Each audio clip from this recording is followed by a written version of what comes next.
नमस्कार, स्वागत है आपका एबीपी न्यूज पर। मैं हूं आपके साथ शीरीन। देश के सबसे विश्वसनीय चुनावी शो 2024 कौन जीतेगा में आपका स्वागत है।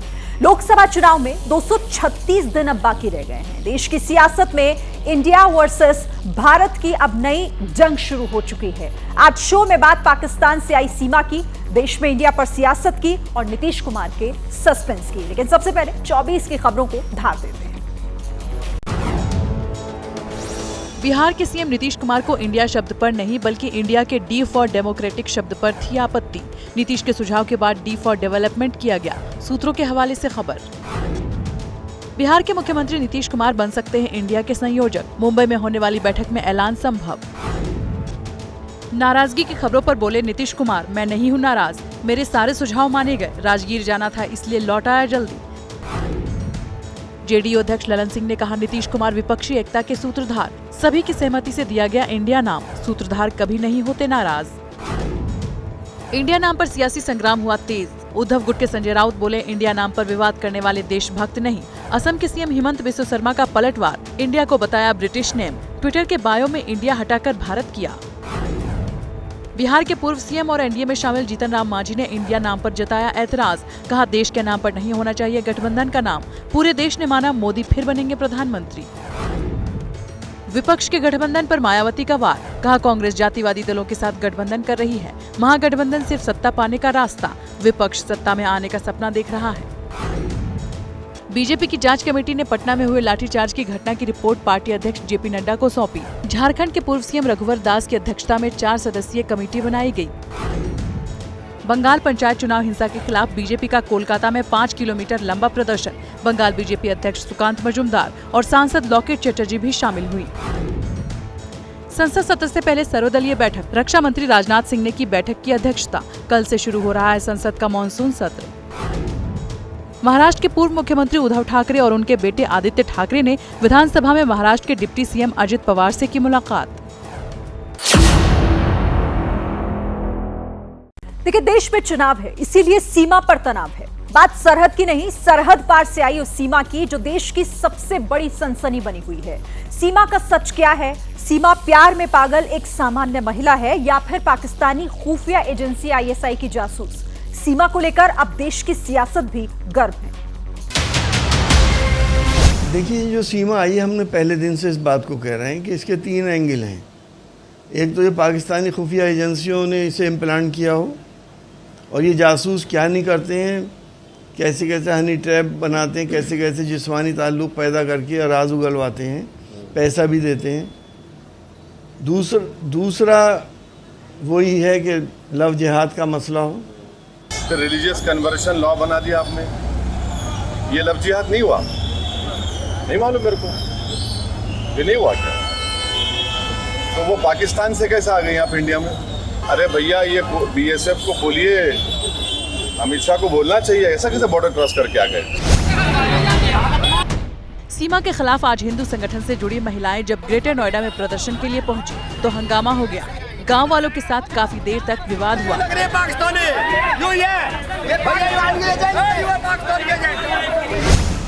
ग्रेटर नोएडा के रब्बूपुरा में ही सीमा सचिन के साथ रह रही थी। सीमा की इसी दौरान पूजा पाठ और हिंदू रीति रिवाज अपनाने वाली तस्वीरें वायरल हैं।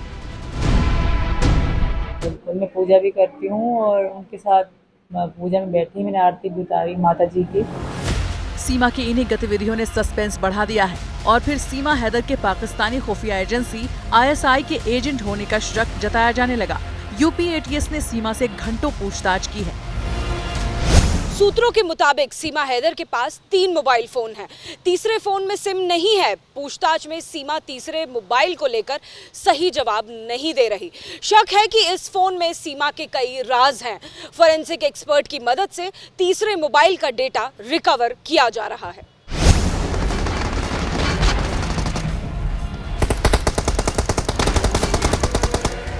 पाकिस्तानी सीमा हैदर और हिंदुस्तानी सचिन मीणा की दोस्ती ऑनलाइन गेम पबजी से शुरू हुई थी। अब तक की जानकारी के मुताबिक करीब 3 महीने पहले ही सीमा पाकिस्तान से शारजाह होते हुए अपने 4 बच्चों के साथ नेपाल के रास्ते भारत आई। सचिन सीमा को लेने नेपाल गया था, जहां दोनों पहली बार आमने सामने मिले। नेपाल के जिस होटल में सीमा और सचिन ठहरे थे, वहां आज एबीपी न्यूज की टीम पहुंच गई। काठमांडू में उस ठिकाने पर जहां सीमा हैदर और सचिन ठहरे थे, पहली जो उनकी मुलाकात हुई थी आमने सामने, वो यहीं पर हुई थी। यहां वो 7 दिन तक रुके थे और जो शादी की थी उस शादी के भी गवाह यहां मौजूद हैं। नेपाल में सचिन और सीमा की इन 7 दिनों की ट्रिप भी एजेंसियों के दायरे में है। सूत्रों के मुताबिक नेपाल के बारे में सीमा बहुत कुछ जानती है और महज 5वीं तक पढ़ी हुई सीमा का ज्ञान और बोलचाल का लहजा जासूस होने की थ्योरी को बल देता है। उत्तर प्रदेश में लाइन आर्डर को मेंटेन करेंगे, किसी भी गैर कानूनी गतिविधि को हम बर्दाश्त नहीं करेंगे। पूरे मामले की उच्च स्तरीय जांच हो रही है, केंद्रीय एजेंसियां भी जांच कर रही हैं और हर स्थिति में हम उत्तर प्रदेश राज्य में प्रतिबद्धता के साथ अपराध और गैर कानूनी गतिविधियों को रोकेंगे। नहीं, अभी इतनी जल्दी ये मामला 2 राष्ट्रों के बीच जुड़ा हुआ है, इसमें जब तक पर्याप्त साक्ष्य नहीं मिल जाते कुछ भी कहना उचित नहीं। जब एक बार वो जेल जा चुकी है, उसके बाद बेल पे है, अब उसके बाहर भेजने की जो विधिक प्रक्रिया है उस हिसाब से कार्रवाई चल रही है। हालांकि सीमा के खिलाफ जासूसी के सबूत नहीं मिलते तो फिर उसे बच्चों के साथ पाकिस्तान वापस भेजने की तैयारी भी शुरू हो गई है। फिलहाल सीमा और उसके बच्चों को जांच एजेंसियों ने सुरक्षित जगह पर रखा है। पिछले दिनों बुलंदशहर में जब सीमा प्रेमी सचिन से शादी के लिए पहुंची, तब इसका भेद खुला और उसी के बाद से चर्चा में है। सीमा हैदर से लगातार पूछताछ हो रही है, लेकिन सीमा हैदर किस तरीके से सवालों के जाल में फंस गई, आपको कुछ सवाल दिखाते हैं। सीमा हैदर से क्या क्या पूछा गया है।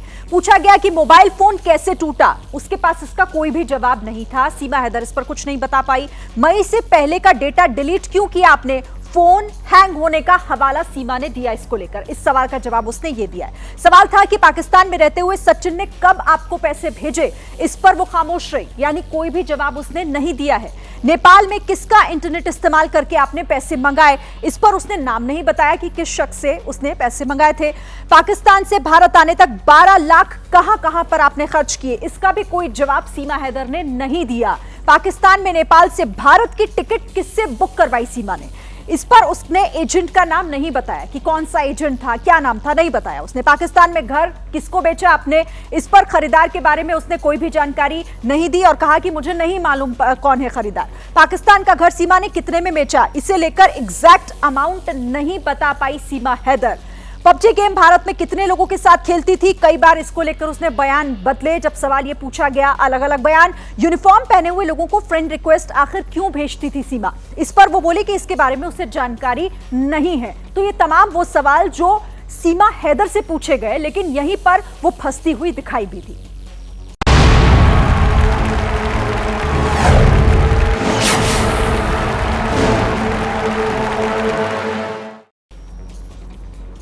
और अब बात करेंगे विपक्षी एकता की, जिसके सूत्रधार नीतीश कुमार हैं। लेकिन कहा जा रहा है कि नीतीश कुमार को बेंगलुरु में वो भाव नहीं मिला जिसकी वो उम्मीद कर रहे थे।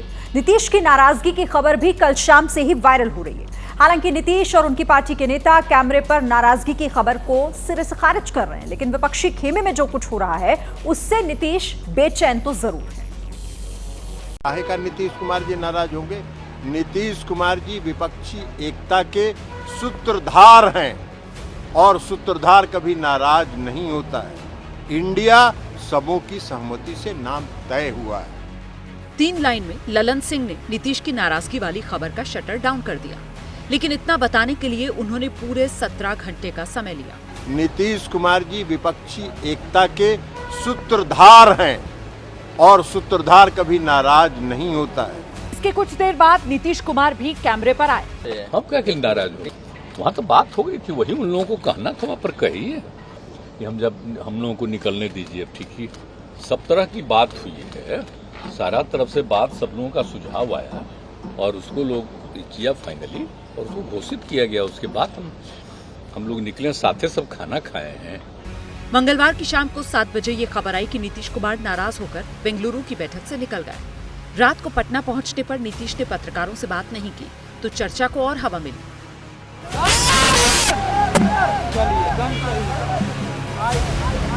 कथित नाराजगी की खबर सामने आते ही सोशल मीडिया पर बीजेपी और सहयोगी दल के नेताओं ने बयानों की बौछार कर दी। सुने हैं बिहार के महागठबंधन के बड़े बड़े भूपति बेंगलुरु से पहले ही निकल आए, दूल्हा तय नहीं हुआ, फूफा लोग पहले नाराज हो रहे। झारखंड बीजेपी अध्यक्ष बाबूलाल मरांडी ने ट्विटर पर लिखा, पटना की बैठक के बाद आप नाराज, बेंगलुरु की बैठक के बाद नीतीश नाराज। ये गठबंधन है या पप्पू की शादी? हर फेरे के बाद एक फूफा नाराज हो जाता है। कहते हैं कि बिना आग के धुआं नहीं उठता। पार्टी भले ही नाराजगी की खबर का खंडन कर रही है, लेकिन बेंगलुरु में जो हुआ वो किसी से छिपा नहीं। मीटिंग वाले दिन बेंगलुरु में नीतीश के खिलाफ पोस्टर लगे। बेंगलुरु की सड़कों पर बाकी नेताओं की तुलना में नीतीश के कम पोस्टर दिखे। मीटिंग में नीतीश के चेहरे पर पटना वाली चमक नहीं दिखी। शाम को हुई प्रेस कॉन्फ्रेंस में नीतीश शामिल नहीं हुए। चार्टर प्लेन से गए थे तो फिर जल्दी क्यों निकल आए? नीतीश कुमार की कथित नाराजगी को लेकर दो तरह की थ्योरी सियासी गलियारों में घूम रही है। पहली थ्योरी नाम पर नाराजगी की। सूत्रों के मुताबिक गठबंधन का नाम इंडिया रखने का प्रस्ताव ममता बनर्जी ने रखा था और राहुल गांधी ने उसका समर्थन किया था। वहीं नीतीश कुमार ने गठबंधन का नाम इंडियन मेन फ्रंट रखने की बात कही थी। एबीपी न्यूज के सूत्र जो बता रहे हैं उसके मुताबिक नीतीश कुमार को इंडिया नहीं बल्कि इंडिया के डी फॉर डेमोक्रेटिक पर आपत्ति थी। उनका कहना था कि डेमोक्रेटिक शब्द एनडीए में आता है, इसकी जगह डी फॉर डेवलपमेंटल रखा जाए। आधे घंटे तक इस पर बहस हुई और आखिरकार नीतीश कुमार के इस सुझाव को मान लिया गया। बीजेपी के सांसद और नीतीश के साथ कई साल तक डेप्यूटी सीएम रहे सुशील मोदी एक दूसरी वजह पेश कर रहे हैं। क्योंकि नीतीश कुमार को ये उम्मीद थी कि उनको कन्वीनर घोषित किया जाएगा। उनको लग रहा था कि उनको चेहरा भी घोषित किया जा सकता है। इसी से नाराज होकर निकल आए, नहीं तो चार्टर प्लेन से गए थे। 2 घंटे बाद भी प्लेन उड़ सकता था, ये कोई कॉमर्शियल फ्लाइट तो थी नहीं। एक तो उनको वो सम्मान नहीं मिला वहाँ बैठक में, उनको वो महत्व तो नहीं मिला। बात सही भी है क्योंकि पटना की मीटिंग से ही संयोजक के लिए नीतीश का नाम घूम रहा है। सूत्रों की माने तो मुंबई में होने वाली इंडिया की अगली बैठक में नीतीश कुमार के संयोजक बनाए जाने की घोषणा हो जाएगी। लेकिन कांग्रेस सांसद रणदीप सुरजेवाला के मुंह से आज प्रेस कॉन्फ्रेंस में जो शब्द निकले वो नीतीश कुमार को बेचैन कर सकते हैं। यूपीए की और अब इंडिया की चेयरपर्सन, जो हमारी चेयरपर्सन हैं कांग्रेस पार्लियामेंट्री पार्टी की, श्रीमती सोनिया गांधी जी। नीतीश सपना देख रहे हैं और कांग्रेस ने सोनिया गांधी को गठबंधन का चेयरपर्सन घोषित कर दिया। पॉलिटिकल कॉरिडोर में चर्चा हो रही है, कांग्रेस ने नीतीश को साइड कर विपक्षी गठबंधन को हाईजैक कर लिया। वैसे कांग्रेस कह रही है कि बीजेपी दरार डालने की कोशिश कर रही है। हम सब इकट्ठे हैं। इंडिया, टीम इंडिया में दरार की भाजपा और मोदी जी कितनी भी कोशिश करें वो नहीं पड़ रही। उनकी छटपटाहट सही है, उनको मेरी शुभकामनाएं। बेंगलुरु की बैठक से लेकर बैठक के बाद तक की पूरी पिक्चर आपके सामने है। इसमें कोई शक नहीं कि नीतीश कुमार के मन में कहीं न कहीं कुछ है। क्या है वो आने वाला वक्त बताएगा। विपक्षी गठबंधन का नाम इंडिया रखे जाने का विवाद अब पुलिस के पास तक पहुंच गया है। दिल्ली के बाराखंबा में शिकायत दर्ज कराई गई है। इंडिया वर्सेस भारत को लेकर कल से ही सोशल मीडिया पर जंग चल रही है। शुरुआत असम के सीएम ने की और अब पक्ष विपक्ष की तमाम पार्टियां भी आमने सामने आ गई हैं। आइए भाई लोग, देखिए क्या सीनरी है। ऐसा सीनरी कहीं नहीं मिलेगा आपको। वो उधर पहाड़ी में लगाइए। विपक्षी एकता पर तंज कसने के लिए बीजेपी ने ये वीडियो बनाया है। भैया, इस दूरबीन से वो पर्वत देखने का कितना लोगे? यार वैसे तो 10 रुपए लगते हैं, पर आप लोगों के लगेंगे 100 रुपए। क्यों? मैं तो 10 ही दूंगा। तो फिर तय कर लो यार, आप लोगों में से कौन देखना चाहता है? आमी आमी लाजिना, मैं देखूंगा। मैं देखूंगा पहले। आप देखो, आपस में झगड़ो में। जहाँ तक ये दूर का देखने की बात है ना, तो चील जैसी 2 ही आंखें चाहिए होती हैं, ये 20 नहीं। और 5 साल आप लोगों से पाला पड़ गया ना, तो देश का विजन जो है धुंधला पड़ जाएगा और हमारा फ्यूचर अंधेरे में।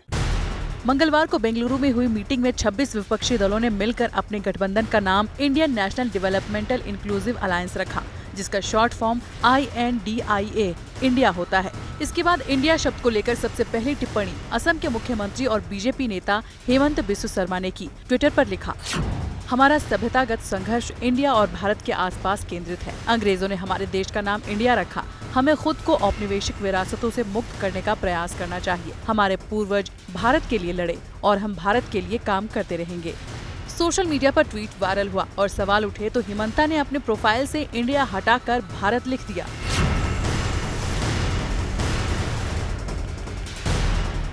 यहीं से इंडिया वर्सेस भारत के सियासी जंग की शुरुआत हुई। अब कांग्रेस को मौका मिल गया है। पार्टी पूछ रही है कि बीजेपी कब ट्विटर बायो में बदलाव करेगी। When is BJP changing its official handle, BJP for India? When is it making it something else?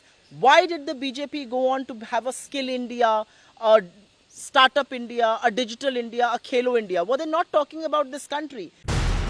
एक तरह से देखें तो इंडिया और भारत को लेकर देश की सियासत में नई बहस छिड़ चुकी है। दोनों धड़ा अपने अपने हिसाब से परिभाषा तय करने में लगा है। भारत का मतलब होता है भारत की संस्कृति, सभ्यता। कुछ मुट्ठी भर अंग्रेजी बोलने वाले, पश्चिमी संस्कृति का अनुसरण करने वाले, विदेशों में जाकर छुट्टियां मनाने वाले लोग रिप्रेजेंट करते इंडिया को। तो इस देश में तो इंडिया और भारत की लड़ाई वर्षों से चली आ रही है। तो ये स्टार्टअप इंडिया किसने दिया? मोदी जी तो अंग्रेज नहीं है। मेक इन इंडिया किसने दिया? नरेंद्र मोदी अंग्रेज नहीं है। तो ये इंडिया सारे योजनाओं में इंडिया का नाम क्यों दिया? और तो वो तो एक रैली में खुलेआम वो वीडियो का ये दिखा दूं आपको, वो साफ तौर पे कह रहे हैं कि वोट फॉर इंडिया। इंडिया के सामने बीजेपी भारत को अपना बताने में जुटी ही थी कि कांग्रेस एक और बाउंसर फेंकने की तैयारी में जुट गई है। पहले राहुल ने ट्वीट किया, भारत जुड़ेगा, इंडिया जीतेगा। और अब खबर है कि विपक्ष अपने गठबंधन के लिए टैगलाइन जीतेगा भारत रखने की तैयारी में है। पत्रकारिता कोई इमोशन नहीं है, ना अपना कोई ज्ञान देना है और ना कोई विचार थोपना है। पत्रकारिता क्या है? पत्रकारिता का मतलब है सही जानकारी इकट्ठा करना और तथ्य बताना। पत्रकारिता आज जितने महत्वपूर्ण दौर में है, शायद पहले नहीं थी। इस दौर से निकलने के लिए सिर्फ सच दिखाने की जरूरत है, वो सच जो आपके हित को आगे रखे। इसलिए अब रात 9 बजे प्राइम टाइम नहीं होगा, ये आपका टाइम है। जगविंदर पटियाल के साथ देखिए पब्लिक इंटरेस्ट सोमवार से शुक्रवार रात 9 बजे सिर्फ एबीपी न्यूज पर। एबीपी न्यूज आपको रखे आगे।